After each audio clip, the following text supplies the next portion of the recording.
মোহনের বাঁশির এই সুর, এই সঙ্গীত কার না পছন্দ হয়? সবারই খুব ভালো লাগে। এবার এই সুর আসে কোথা থেকে? কেউ বলবেন কৃষ্ণের হৃদয় থেকে। সত্য কথা, এই সুর হৃদয় থেকে নির্গত হয় এবং প্রকট হয় এই বাঁশি থেকে। এই বাঁশিটাকে দেখুন, এই ছিদ্রগুলি দেখুন, প্রত্যেকটা সুর থেকে নিজস্ব একটা স্বর নির্গত হয়। এবার যে ব্যক্তি এই সমস্ত সুর এবং স্বর বুঝতে পারেন, এতে নিপুণ, তিনি এই বাঁশির দ্বারা যে সুর নির্গত করবেন তা তো মধুর অবশ্যই হবে। এবার জীবনের সাথেও কিছুটা এরকমই ঘটে।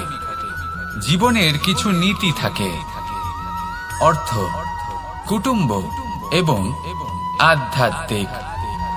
যদি জীবনের প্রত্যেকটা মুহূর্ত সুখময় হয় এরকম আপনি চান, তাহলে এই তিনটি নীতিতে আপনাকে নিপুণ হতে হবে। কোনো একটি বিশেষ নীতির প্রতি যদি আপনি বেশি ঝুঁকে পড়েন, তাহলে বাকি দুই নীতি থেকে যা সুখ লাভ করা সম্ভব তা পারবেন না। ধন অর্জন করতে হবে পরিবারের জন্য, পরিবারের সুখ মনের শান্তির জন্য, মনে শান্তির প্রয়োজন মনের শুদ্ধতার জন্য। যখন এই মন শুদ্ধ হবে, জীবন শুদ্ধ হবে, পবিত্র হবে, সুন্দর হবে এবং ভালোবেসে বলবে রাধা রাধা। জল, এ হলো জীবনের আধার পঞ্চতত্ত্বের মধ্যে একটি, আর অত্যন্ত বিশেষ। এর থেকে অনেক বড় শিক্ষা পাওয়া যায়। এই জল গন্তব্যের বিষয়ে এর স্পষ্ট ধারণা আছে। ও জানে ওর লক্ষ্য কি, আর প্রয়াস করে ততদূর সে পৌঁছেও যায়। এটি পর্বত থেকে বয়ে নিচে নেমে আসে, নদীর সাথে সমাহিত হয়ে তার সাথে বয়ে চলে, চিরসবুজ বনানী গড়ে তোলে, প্রাণীদের তৃষ্ণা নিবারণ করে, সামনে এগিয়ে চলে, মানুষের সাথে মিলিত হয়। যারা একে বাঁধের মধ্যে বেঁধে রাখতে চেষ্টা করে, সে বন্দি দশাতেও থেকে যায়, মানুষের কল্যাণ করে। তারপর বাঁধ থেকে মুক্তি পেয়ে এগিয়ে চলে, কোথাও ধাক্কা খায়, কোথাও বাধা পড়ে, কোথাও যদি পথ খুঁজে না পায় তাহলে পথ খুঁজেই নেয়, আর যেখানে পথ থাকে না সেখানে পথ বানিয়ে নেয়, আর শেষ পর্যন্ত নিজের লক্ষ্যে পৌঁছেই যায়, অর্থাৎ সমুদ্রে গিয়ে সমাহিত হয়ে যায়। আমাদেরও কিছুটা এরকমই হয়ে উঠতে হবে। যেখানেই যাবেন সকলের কল্যাণ করুন, সামনে এগোন।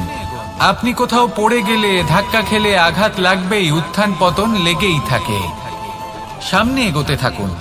কোথাও পথ না পেলে তা খুঁজে নিন, কোথাও পথ না থাকলে তা বানিয়ে নিন। নিজের গন্তব্যের কথা সব সময় মনে রাখুন। শেষ পর্যন্ত নিজের মোক্ষ লাভ আপনি অবশ্যই করবেন। আর আমার সাথে ভালোবেসে বলুন রাধা রাধা। জীবনের প্রত্যেক মুহূর্ত আমাদের কিছু না কিছু শিক্ষা দেয়, নির্ভর করছে আমাদের দৃষ্টিভঙ্গির উপর। যেমন নদী হলো আমার অত্যন্ত প্রিয়, নদীতে ভ্রমণ করতে আমার খুব ভালো লাগে। কি বলেন? নদীতে সবসময় নতুন কিছু থাকে, ও পুরনো কিছুই নিয়ে বসে থাকে না, সব সময় প্রবাহমান, কখনো থামে না। ততক্ষণ থামে না যতক্ষণ না সাগরে গিয়ে সমাহিত হচ্ছে। ঠিক এইভাবেই আমাদেরও উচিত নিজের জীবন অতিবাহিত করা, নদীর মতো। প্রত্যেক মুহূর্ত নতুন, তাই সেইভাবেই জীবন যাপন করুন। পুরনো কিছুই একত্রিত করে রাখবেন না, বিগত স্মৃতির মাঝে নিজেকে হারিয়ে ফেলবেন না। এই যে বর্তমান, এই যে মুহূর্ত, সেটাই হলো সর্বশ্রেষ্ঠ। এর মাঝেই জীবন যাপন করুন, নদীর মতো প্রবাহমান হতে শিখুন। আপনি শিখে গেলে তাহলে মনে রাখবেন, আমার আপনার মাঝে বিচরণ করতে বড়ই ভালো লাগবে। যে ব্যক্তি আনন্দের সাথে জীবনের প্রত্যেকটা মুহূর্ত অতিবাহিত করে, কোনো চিন্তা ছাড়াই প্রবাহমান হয়, কখনোই থামে না, যতক্ষণ না মুক্তি লাভ করছেন, এমন ব্যক্তির মধ্যেই রাধাকৃষ্ণ বসবাস করেন। তাহলে আসুন আমার সাথে ভালোবেসে বলুন রাধা রাধা। সূর্যের প্রকাশ, অন্ধকারকে দূর করে দেওয়া সেই মহানায়ক। এই সূর্যের প্রকাশ যখন পৃথিবীতে এসে পৌঁছয় কি হয়? এই পৃথিবী জেগে ওঠে, প্রত্যেক প্রাণী জেগে ওঠে, মানুষ জেগে ওঠে, নিজের কর্ম করেন, জীবন যাপন করেন। এই ঘুমের মৃতপ্রায় স্থিতি কাটিয়ে উঠে জীবন যাপন করতে শেখেন। এটাই হলো প্রভাব সূর্যের প্রকাশের। এবার এই প্রকাশ যে সূর্যের থেকে পাই তিনি কি করেন? তিনি নিজেকে জ্বালান আমাদের জীবন প্রদান করার জন্য। প্রত্যেকটা মুহূর্ত তিনি তাপ সহ্য করেন আমরা যাতে সেই প্রকাশ লাভ করি। এটাই হলো জীবনের সারমর্ম। যদি আপনিও এই সংসারে প্রকাশ ছড়িয়ে দিতে চান তাহলে আপনাকেও তপ্ত হতে হবে, নিজে জ্বলতে হবে, সেই কর্ম করতে হবে যেটা কঠিন হতে পারে কিন্তু আসলে শ্রেষ্ঠ। তবেই এই সংসারের সেবা করতে পারবেন, সংসারকে পথ দেখাতে পারবেন। নিজের অন্তরের প্রকাশ জাগ্রত করুন, তবেই সেই সকল ব্যক্তি যারা পাপের অন্ধকারে নিমজ্জিত হয়ে আছেন তারা জাগ্রত হবেন। সেই সকল ব্যক্তিকে জাগিয়ে তুলুন, প্রেরিত করে তুলুন সুখী হওয়ার জন্য যারা সুখী হতে পারছেন না। সেই সকলকে প্রেরিত করুন সাফল্য লাভের যারা সফল হতে পারছেন না। নিজের অন্তরের সূর্যকে জাগ্রত করুন, চারিদিকে শুধু প্রকাশই প্রকাশ হবে, জীবনই জীবন থাকবে, আনন্দই আনন্দ থাকবে। আর এই মন বারবার প্রসন্ন চিত্তে বলে উঠবে রাধা রাধা। আমাদের গৃহে অনেক কক্ষ রয়েছে, কিন্তু এমন কি আছে যে একটাই থাকে? আমাদের গৃহের দ্বার। এমন কেন হয়? অনেক দ্বার তো থাকতেই পারে। ভেবে দেখুন, একটা বিশাল ভবন রয়েছে, তার চতুর্দিকে অনেক দ্বার আছে। ভালোই হবে, যাতায়াত করতে সুবিধা হবে, কিন্তু এমন আমরা কেন করি না? এবার আপনি বলবেন যে এটার উত্তর তো সহজ। যতগুলো দ্বার থাকবে ততজন দ্বারপালও থাকবে। কে কখন কোথা থেকে আসবে, কোথায় চলে যাবে সেদিকে খেয়াল থাকবে না, চুরির সম্ভাবনাও বেড়ে যাবে। যাক, এই বিষয় অন্তত আপনি বোঝেন। সেই জন্য আপনার গৃহে একটাই দ্বার রয়েছে। কিন্তু আপনার মনের বিষয় কি জানেন? আপনার মনেও কি কোনো দ্বার আছে? নেই। তার মানে যে কোনো ব্যক্তি যেখান থেকে খুশি আসতে পারে আর আপনার মনে যা খুশি প্রবেশ করিয়ে চলে যেতে পারে।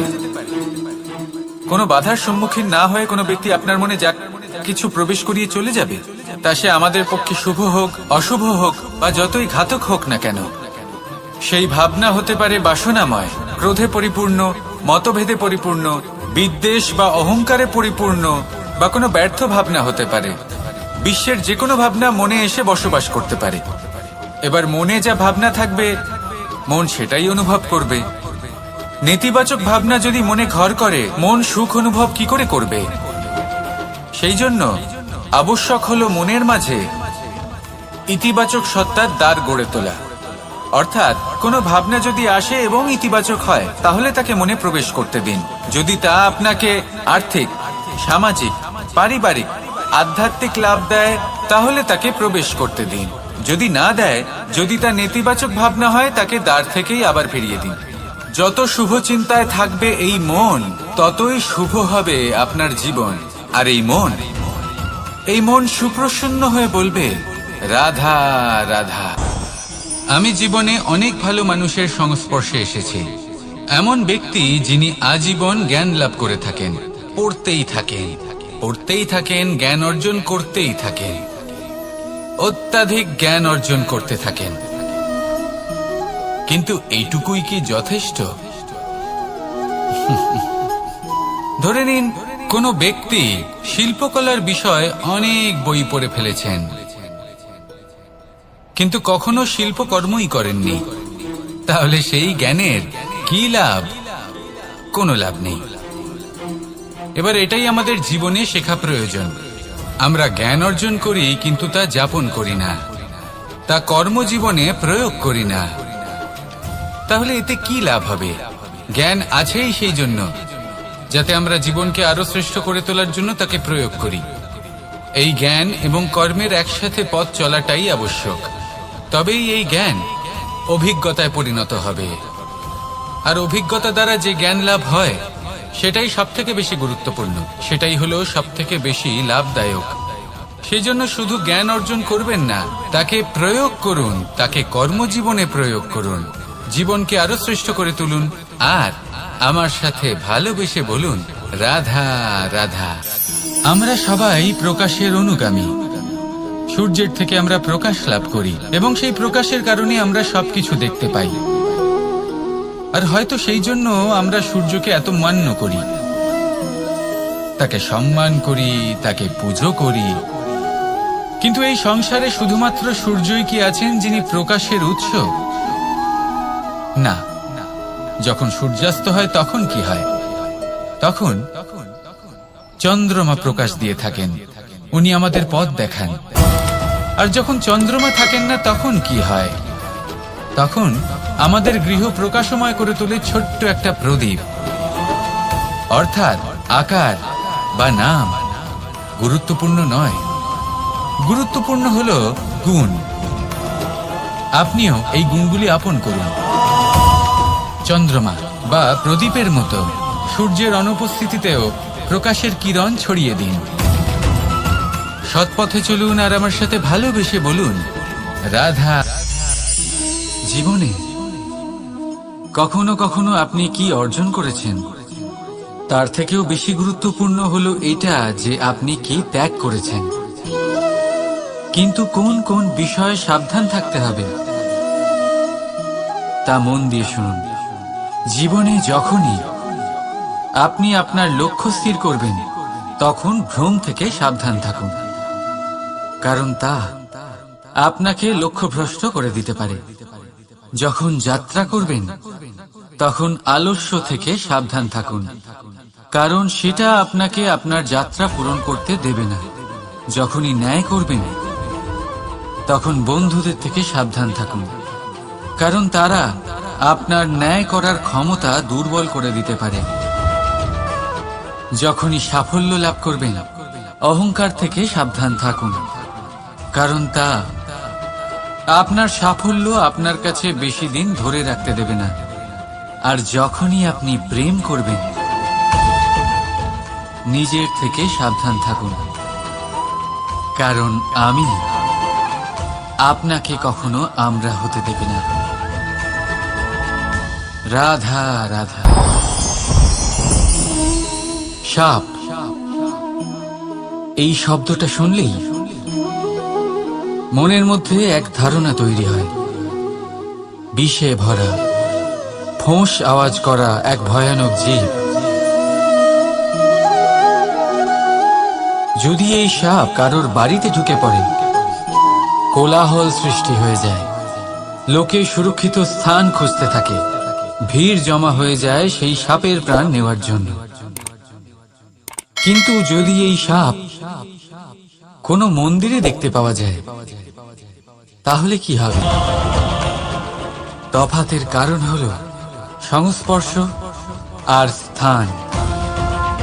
যখন সেই সাপ শিবের সংস্পর্শে ছিল, মন্দিরের পবিত্র আবহাওয়াতে ছিল, তখন সে দেবতুল্য হয়ে উঠেছিল, নয়তো সে আমাদের কাছে শত্রুই ছিল, তাই না? তাই নিজের জীবনে সংস্পর্শ আর স্থানের চয়ন খুব ভেবেচিন্তে করুন, কারণ এই সংসার আপনার ব্যক্তিত্বের আন্দাজ আপনার সংস্পর্শ থেকেই করবে। আর হ্যাঁ, এখানে বিষয় ধনী বা গরিবের নয়, এখানে বিষয় হলো সংস্কারী আর সদাচারীর সঙ্গে। সদাচারীর সঙ্গ সবসময় সম্মানের কারণ হয়। রাধা রাধা। এই সংসারে জ্ঞানী কে? সেই ব্যক্তি যিনি বেদের অর্থ বোঝেন, নাকি তিনি যিনি জন্ম এবং মৃত্যুর রহস্যের সমাধান করেছেন, নাকি তিনি যিনি ৬৪ কলায় নিপুণ? না, এই সংসারে জ্ঞানী তিনি যিনি কেবলমাত্র একটা পার্থক্য বোঝেন, পার্থক্য মেনে নেওয়া আর দৃঢ় হওয়ার মধ্যে। শব্দগুলি অত্যন্ত সরল, কিন্তু যদি মন দিয়ে ভেবে দেখেন তাহলে এর অর্থ অত্যন্ত গুরুত্বপূর্ণ। বুঝিয়ে বলছি আপনাকে, যদি মেনে নেন তাহলে হার, কিন্তু যদি দৃঢ় হন তাহলে জিত। যদি মেনে নেন তাহলে কেউ আপন, কিন্তু আপনি দৃঢ় হলে সে আপনার শত্রু। মেনে নিলে ভগবান আছেন, আর দৃঢ় হলে তা শুধুমাত্রই এক পাথর। শুধু এই পার্থক্যগুলি বুঝে নিন, সংসারের সমস্ত কিছুই আপনার কাছে পরিষ্কার হয়ে যাবে। রাধা রাধা। দৃষ্টি মানুষকে দেওয়া প্রকৃতির অন্যতম শ্রেষ্ঠ উপহার। সেই দৃষ্টি যার জন্য মানুষ এই সংসার দেখতে পারে, নিজের পথ দেখতে পারে।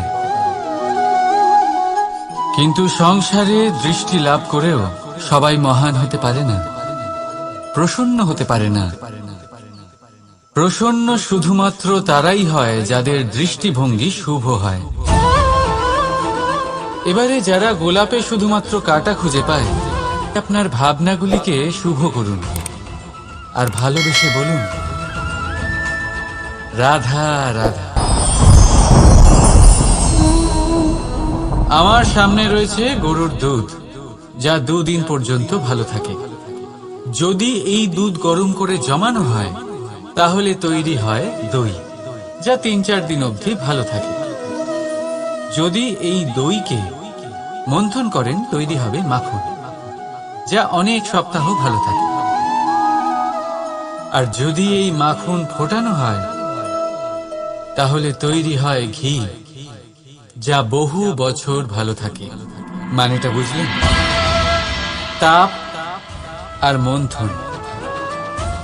জীবনে যত পরীক্ষায় উত্তীর্ণ হতে পারবেন, যত কষ্টের তাপ সহ্য করতে পারবেন, যত মন্থনের বাধা পেরোতে পারবেন, ততই যশ, শক্তি আর সামর্থ্য বাড়তে থাকবে। তাই কর্ম করুন, কঠিন বাধার সম্মুখীন হন, আর মন্থন করে মন শুদ্ধ রাখুন। মন প্রসন্ন হয়ে বলবে রাধা রাধা।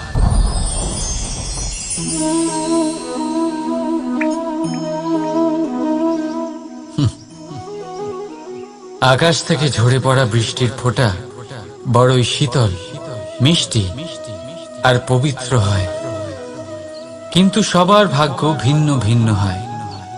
এবারে দেখুন, যদি কোনো ফোঁটা কলা পাতায় পড়ে তা শিশির হয়ে থেকে যায়। প্রকৃতির সৌন্দর্য বাড়ায়, প্রাণীদের তৃষ্ণা মেটায়। যদি কোনো ফোঁটা ঝিনুকে পড়ে তা মুক্ত হয়ে যায়, আর যদি কোনো ফোঁটা সাপের মুখে পড়ে তাহলে তা বিষ হয়ে যায়। এখানে সবার উৎপত্তি একই, কিন্তু গুণ ভিন্ন ভিন্ন হয়। কেন? কি কারণ এটা?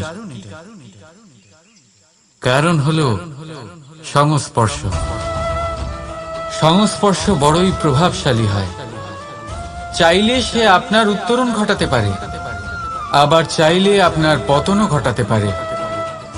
এবার বৃষ্টির ফোঁটা এটা চয়ন করতে পারে না যে তার সংস্পর্শ কি হবে, তার ভাগ্য কি হবে। কিন্তু আমরা তো মানুষ, আমরা তো আমাদের সঙ্গ বাঁচতে পারি। তাই ভাবনা চিন্তা করে নিজের সঙ্গ বাছুন। এই চয়ন কিন্তু আপনারই, আর এর পরিণামও আপনাকেই ভোগ করতে হবে।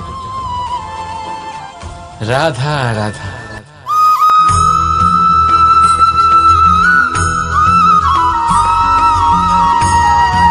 কর্ম এবং ফল। মানুষের স্বভাব হলো এটাই যে তিনি নিজের প্রত্যেক পরিশ্রমের প্রতিফল প্রার্থনা করেন। বেশিরভাগ সময় এই ফলাফলের চিন্তা করতে করতে, কল্পনা করতে করতে উনি কর্ম করতে থাকেন, যে আমি এই কাজটা করলে এই ফল পাবো।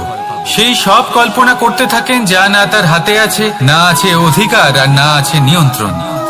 উনি শুধু নিজের কর্ম করতে পারেন। উনি কি ফল পাবেন তা তার হাতে কখনোই নেই। তাই আপনিও শুধুমাত্র কর্ম করতে থাকুন, ফলের চিন্তা করবেন না। মনে রাখবেন, শিকড় এবং শাখা যেভাবে একে অপরের সাথে জড়িয়ে, সেইভাবেই একে অপরের সাথে জড়িয়ে কর্ম এবং ফল।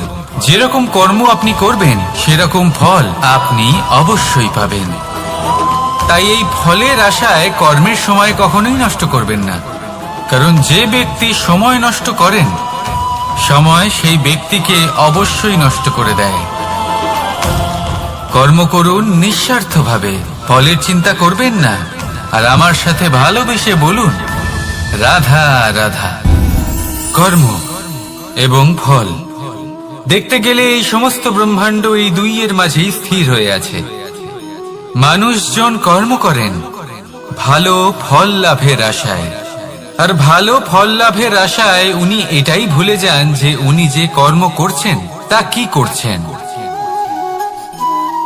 আমি বলেছিলাম কর্ম করুন ফলের চিন্তা না করে, কিন্তু কি কর্ম করছেন সেই বিষয়ে ভাবাটাও অত্যন্ত আবশ্যক।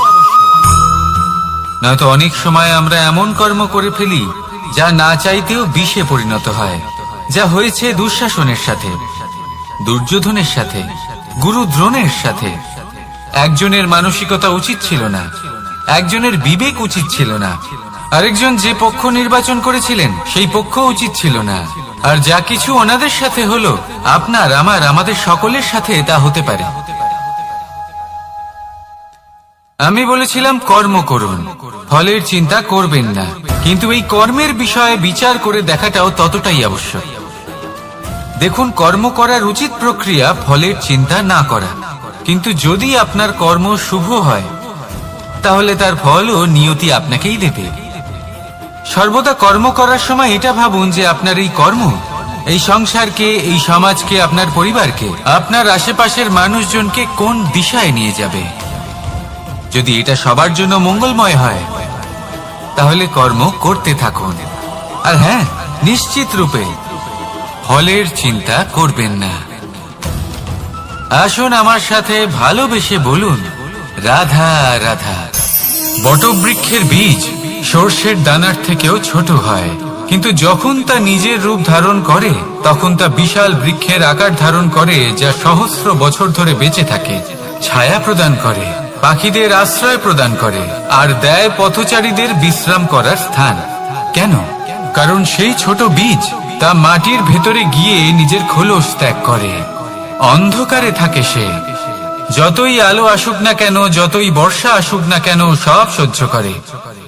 আর তারপরে একটা চারা গাছ অঙ্কুরিত হয়, তারপর ধীর গতিতে একটা বিশাল বৃক্ষতে পরিণত হয়। দেখুন, জীবনে কঠিন সময় আসে, এই জন্য নয় যে আপনি হার মেনে নেবেন, এই জন্য আসে যাতে আপনি ভবিষ্যৎ নির্মাণের জন্য নিজেকে তৈরি করতে পারেন। যদি কঠিন সময়ে আপনি ওই বীজের মতো দৃঢ় হয়ে থাকতে পারেন, তাহলে আপনিও একদিন সেই বিশাল বৃক্ষের মতো নিজের অস্তিত্ব গড়ে তুলতে পারবেন, যা সহস্র বছর পর্যন্ত মনে রাখা হবে। আসুন আমার সাথে ভালোবেসে বলুন রাধা রাধা। এই ব্রহ্মাণ্ড কত বৃহৎ, তাই না? যার সম্মুখে এই পৃথিবীকেও একটা বিন্দুর মতো মনে হয়। আর এই পৃথিবীতে আমরা কে হই, আমাদের আকার কিরকম, আমাদের অস্তিত্বই বা কি? যখন আমরা এভাবে ভাবি তখন মনে হয় আমরা কিছুই নই। তা আমরা যখন কিছুই নই, তাহলে আমরা এত চিন্তা করি কেন? কি ভেবে ভয় পাই? কাকেই বা এত ভয় পাই? কে আমাদের মারতে পারে আর কেই বা আমাদের জন্ম দেবে? আত্মার আসলে না কখনো জন্ম হয় আর না কখনো মৃত্যু। আত্মা শুধুই শরীর বদল করে। আপনি, আমি, আমরা সকলে এই শরীর নয়, আমরা হলাম আত্মা, যা হলো পরম আত্মার পরম অঙ্গ। সেই জন্য মনে রাখবেন, বাইরের কোথাও দেখবেন না, নিজের অন্তরের গভীরে গিয়ে দেখুন, আত্মাকে উপলব্ধি করতে শিখুন। ক্লেশ, ভয়, চিন্তা, এই সব কিছুর থেকে নিজেকে দূরে রাখুন, তাহলেই উপলব্ধি করতে পারবেন পরমাত্মাকে। তাহলে আসুন আমার সাথে ভালোবেসে বলুন রাধা রাধা। পরিবর্তন এই সংসারের শাশ্বত নিয়ম। কোন রাজা নেই যিনি চিরকাল রাজা থাকেন, কোন ধনী ব্যক্তি নেই যিনি চিরকাল ধনী থাকবেন। এই সংসারে সূর্যের স্থান নেওয়ার জন্য চন্দ্রিমার আগমন ঘটে। কোন স্থান যাকে পতিত বলা হয়েছিল সেখানে মহল তৈরি হয়েছে। কোন স্থান যাকে আজ মলিন বলা হয়েছে কাল সেখানে মন্দিরও স্থাপন হতে পারে। কোন ঋতু চিরকালের জন্য থাকে না, কখনো সময় চিরকাল একরকম থাকে না। আজ যা আপনার কাছে রয়েছে কাল অন্য কারোর ছিল, আজ যে আপনার কাছে রয়েছে কাল তা অন্য কারোর কাছে চলে যাবে। আপনার সাথে কিছু থাকলে তা হলো আপনার কর্ম, কিন্তু সেই কর্মের পরিণামও আপনার নয়। আপনি শুধু কর্ম করুন, বাকি সবকিছুই পরিবর্তনশীল। কিন্তু সেই পরিবর্তনকে দেখে ভয় পাওয়ার প্রয়োজন নেই, তাকে স্বাগত জানান।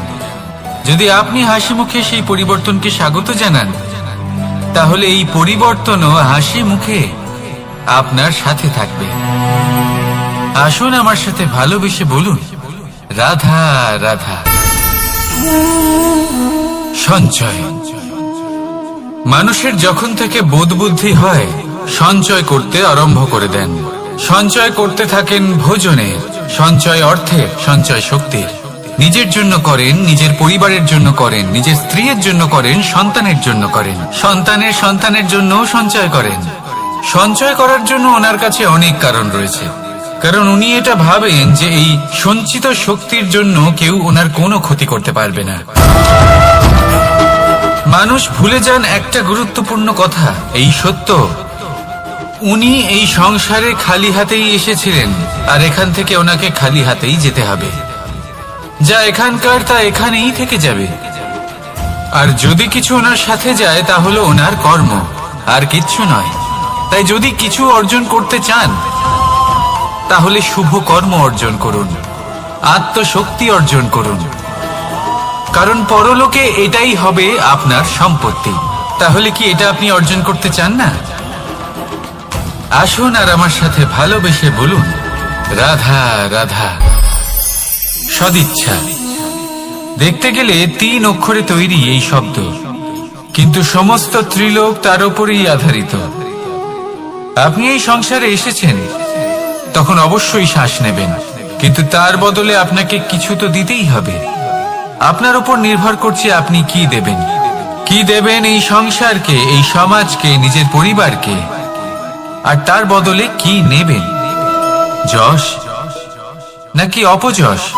দেখুন, এক ছিল রাবণ, যে কিনা সমুদ্র পার করল সীতাকে অপহরণ করার জন্য, আর এক ছিলেন রামচন্দ্র, যিনি সমুদ্র পার করেছিলেন, সেতু বানিয়ে গিয়েছিলেন সীতাকে ফিরিয়ে নিয়ে আসার জন্য। দুজনেই সমুদ্র পার করেছিলেন, শুধু পার্থক্য ছিল সদিচ্ছাকে বোঝার, লক্ষ্যের। অনেক মানুষের যাত্রা একরকম হতেই পারে, কিন্তু আনন্দ তখনই লাভ করবেন যখন লক্ষ্য শুভ হবে, মহান হবে। এই লক্ষ্য দিয়ে এই সংসারের কল্যাণ হবে এবং মানুষের সম্মান হবে।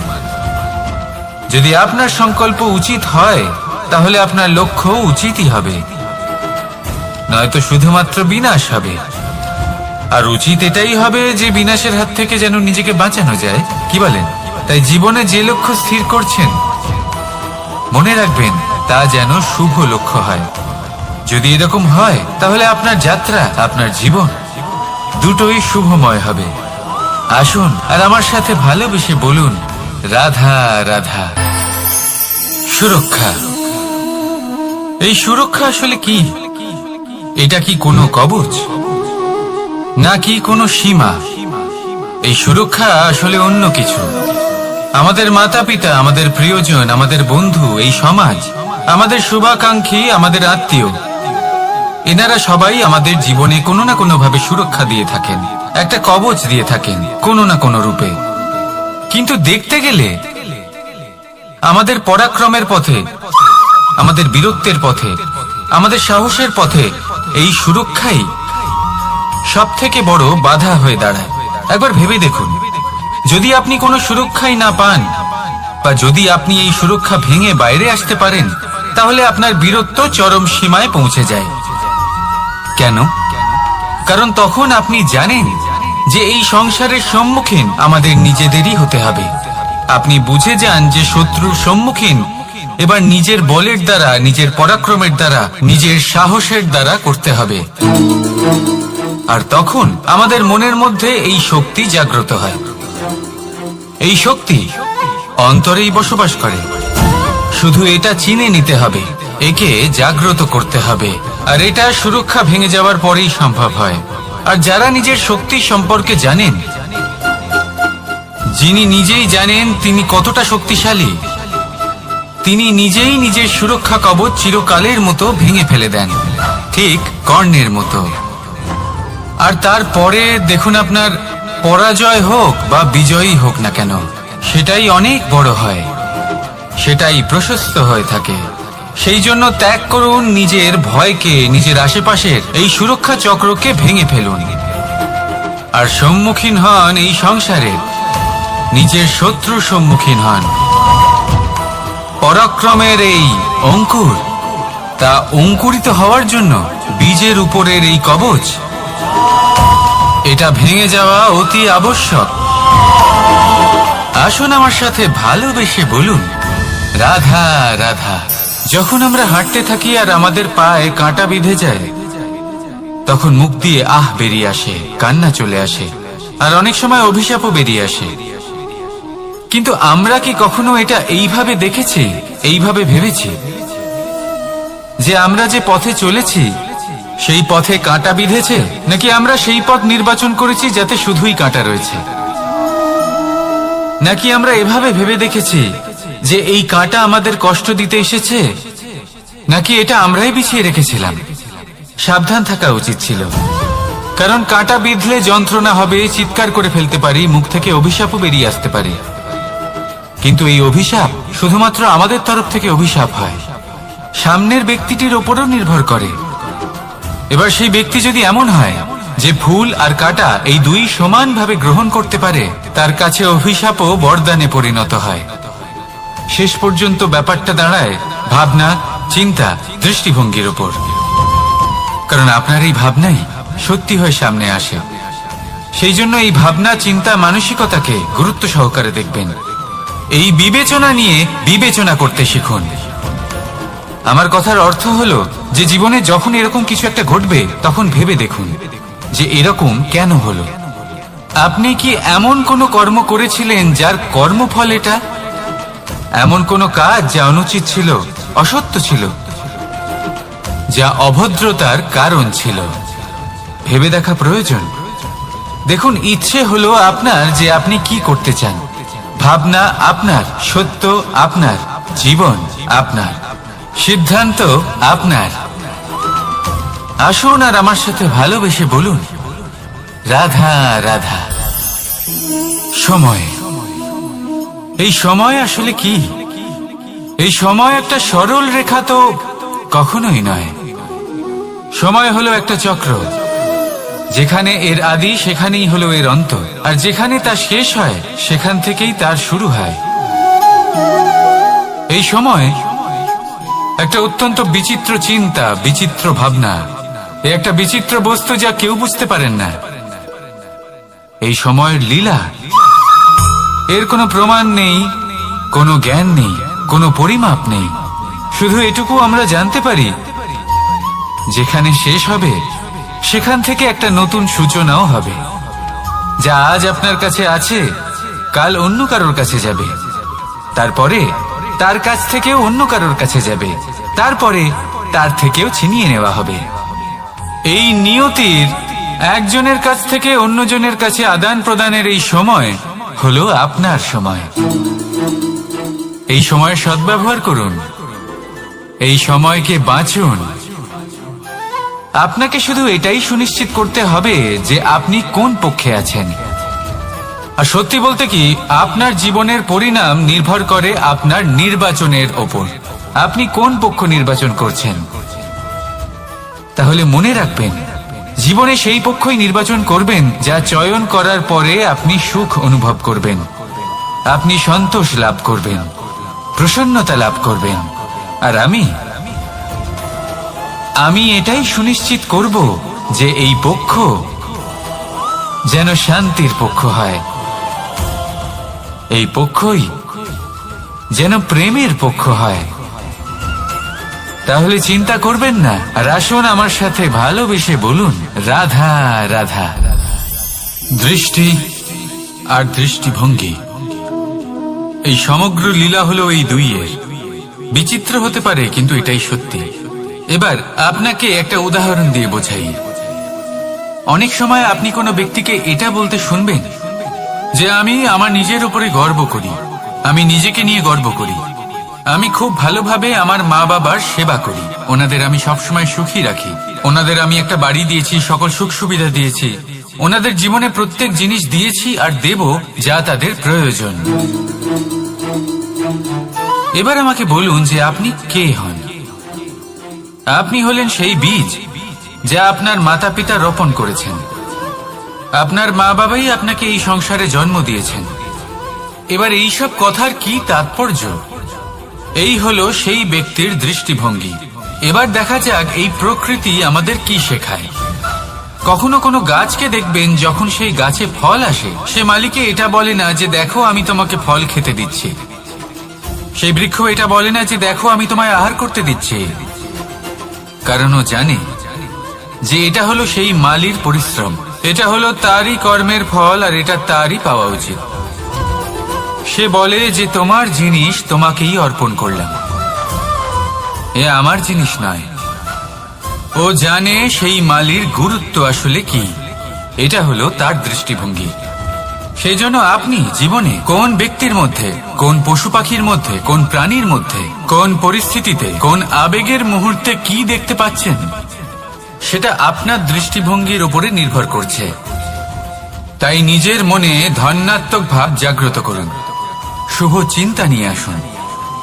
এই ভাবনাই সত্য হয়ে সামনে আসবে। এই দৃষ্টিভঙ্গি এমন হয়ে যাবে যে আপনার জীবনে সবকিছুই শুভ হবে। তাহলে আসুন আর আমার সাথে ভালোবেসে বলুন রাধা রাধা। প্রতিশোধ অথবা কাউকে দুঃখ দেওয়ার ভাবনা, যদি এটা আপনার মনে থাকে, তাহলে আপনি নিজের মনেই যন্ত্রণার একটা বিশাল বৃক্ষ রোপণ করছেন, এটা মনে রাখবেন। কারণ কাউকে দুঃখ দেবার এই ভাবনা, এটা হলো সেই বীজ যা আপনার মনেই পতিত হবে, আপনার মনেই অঙ্কুরিত হবে, আর আপনার মনেই একটা বিশাল বৃক্ষরূপে বেড়ে উঠবে। জীবন আপনার, কর্ম আপনার, কাউকে দুঃখ দেবার ভাবনা আপনার ছিল, এই বৃক্ষ হলো আপনার, তাই এর ফলও আপনিই পাবেন, যা গ্রহণও আপনাকেই করতে হবে। মনে রাখবেন, যে মানুষ এটা ভাবে যে আমি ওকে দুঃখ দেব, ওকে কষ্ট দিতে চাই আমি, সেই মানুষই দুঃখ আর কষ্ট পেয়ে থাকে। যদি সেই জায়গায় আপনি এটা ভাবেন যে আমি কাউকে সুখী করে তুলতে চাই, কাউকে সুখ প্রদান করতে চাই, তাহলে তারও বীজ আপনার মনেই রোপণ হবে, বৃক্ষে পরিণত হবে, যার ফলও আপনিই পাবেন। এখানে বিষয়টা হলো শুধু মানসিকতার চিন্তা, যা সত্য হয়ে আপনার সামনে আসে।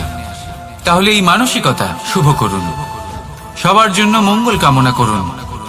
অন্যের মনে আপনার জন্য ভালো চিন্তা থাকুক বা না থাকুক, আপনি সবার জন্য শুভ চিন্তা করে কর্ম করতে থাকুন, তাহলে আপনার সাথেও ভালোই হবে।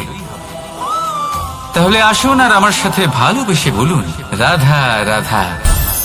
সুখ আর অভিজ্ঞতা, এই দুই জীবনে একসাথে কখনোই আসে না। মনে রাখবেন, যেখানে সুখ থাকে সেখানে অভিজ্ঞতা থাকে না, আর যখন এই সুখ আমাদের জীবন থেকে দূরে চলে যায়, তখন আমাদের জীবনে আসে এই অভিজ্ঞতা। পরমাত্মা, প্রকৃতি, নিয়তি এই অভিজ্ঞতাকে আমাদের জীবনে পাঠান, যাতে আমরা একটা অত্যন্ত গুরুত্বপূর্ণ শিক্ষা, একটা জ্ঞান প্রাপ্ত করতে পারি। এই অভিজ্ঞতা আমাদের শেখায় যে অতীতে এমন কি হয়েছিল যা আমাদের করা উচিত হয়নি। আমাদের শেখায় ভবিষ্যতে এমন কি আছে যা আমাদের করা উচিত আর কি করা উচিত নয়। দেখতে গেলে এই অভিজ্ঞতা আমাদের সেই শিক্ষা দেয় যার জন্য আমরা সুখের দিকে উচিতভাবে অগ্রসর হতে পারি। সেই জন্য জীবনে যখনই দুঃখ আসবে, দুঃখের এই সময় আসবে, তখন হতাশ হবেন না। বোঝার চেষ্টা করুন এই পরিস্থিতি কেন এসেছে, কি শিক্ষা দিতে এসেছে। যদি আপনি সেই জ্ঞান লাভ করেন, সুখের পথে অগ্রসর হন, তাও উচিত রূপে, তাহলে এই অভিজ্ঞতার উদ্দেশ্য পূরণ হয়ে যায়। তাহলে আসুন আর আমার সাথে ভালোবেসে বলুন, রাধা রাধা। জীবনে শিখরে পৌঁছানোর জন্য মানুষের কি প্রয়োজন হয়ে থাকে?